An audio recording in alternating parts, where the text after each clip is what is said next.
Missouri voters on Tuesday approved a ballot measure aimed at banning ranked choice voting in the state, Decision Desk headquarters projects.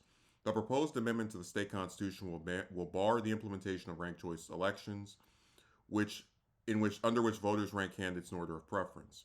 The Show Me state does not currently use ranked choice voting, but some in the GOP have targeted the practice, which is used statewide in Alaska and Maine.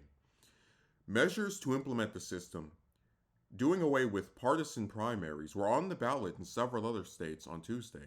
Proponents say the practice gives voters more choices, while opponents have panned it as too convoluted.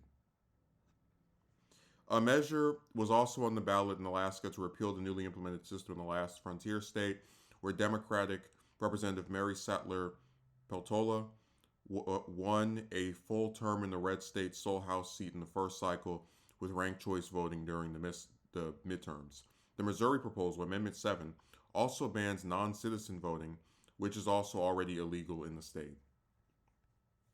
You know, when we had the election a few days ago, I was disturbed, just confused by the results. It didn't make any sense to me. But this actually might be something even more ridiculous. So, politicians all the time pass laws that are advantageous to themselves. That's why in a state like California, we have the jungle primary, where even if you were to, let's say, have someone defeat, run as a Democrat and defeat the other more moderate or corporate owned Democrats, they would be unable to just, win the primary and then advance to general election and, depending on if it's a blue district, just have like a clean sweep and not really have to campaign that much for the next couple of months. They have it done on purpose to where if you beat one of their people, they can still run against you for months on end, and then they can pour money in there and crush you by November. So politicians, again, they do things purposely to aid themselves in keeping their seats and their terms. But what gets me about this is that the voters, the people who are supposed to be the ones empowered by these laws, like, and I'm not even trying to be hyperbolic here, without question, voted against their interest. Like, think of America, right? You have Democrats, Republicans, Greens, Libertarians, other parties, independents, etc. And that means that in almost every election, and this is not even just for presidential ones, this is also for many statewide offices like governor and senator, you're going to have at least three candidates, if not more.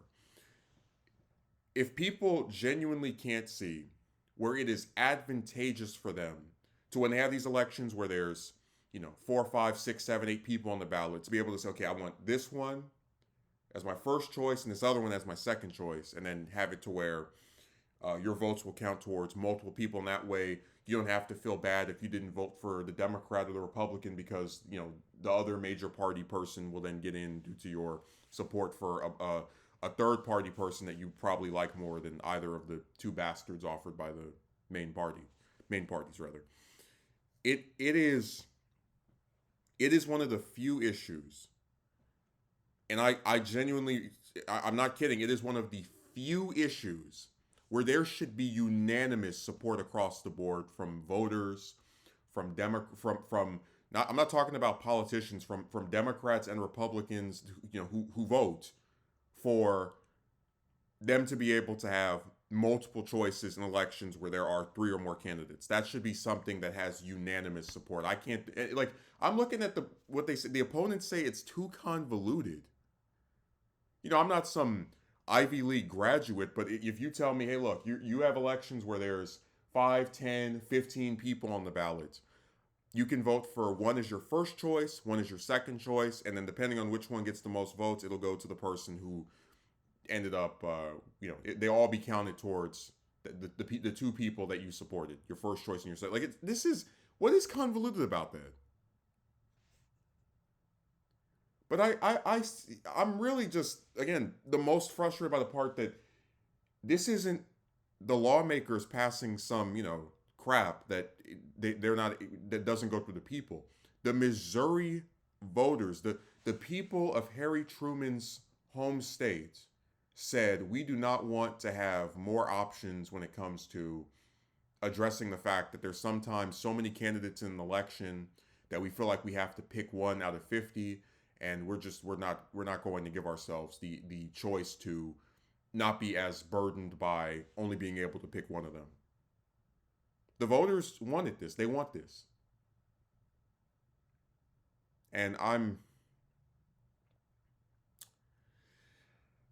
I don't even know what to say. I guess because I don't know what the campaign over there was for this, or I don't know if the Democrats dropped the ball. I don't know if they probably worked with the Republicans to be like, yeah, we're not going to empower third parties here.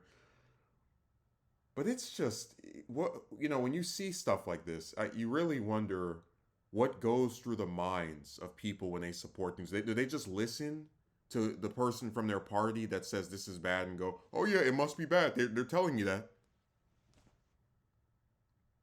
And the problem is, I thought, one of the things we might be able to do is in a lot of these red states, okay, fine, we can't get, you know, Democrats elected or at least like a more progressive option. So let's at least try to maybe see if we can get things passed through amendments, ballot measures. But if the people who are in these states are going to reject something as neutral as ranked choice voting, I'm just not seeing the path forward for a lot of other issues. Because you got to remember, Alaska is not a blue state, and even over there, they're like, yeah, this is pretty good. I like this system, right?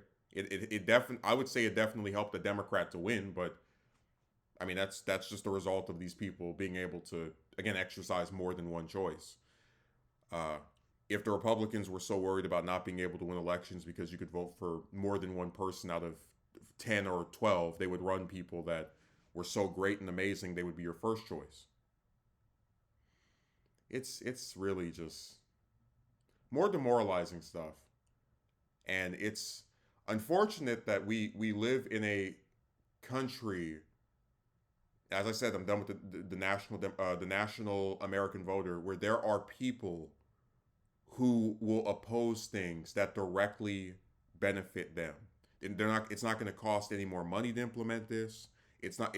It's literally a plus, and they're like, no, I don't want it. I like having to always be afraid that the lesser of two evils from my vantage point will win if I don't support this crappy candidate. Oh, I must keep voting for one side or the other. It is sad, man.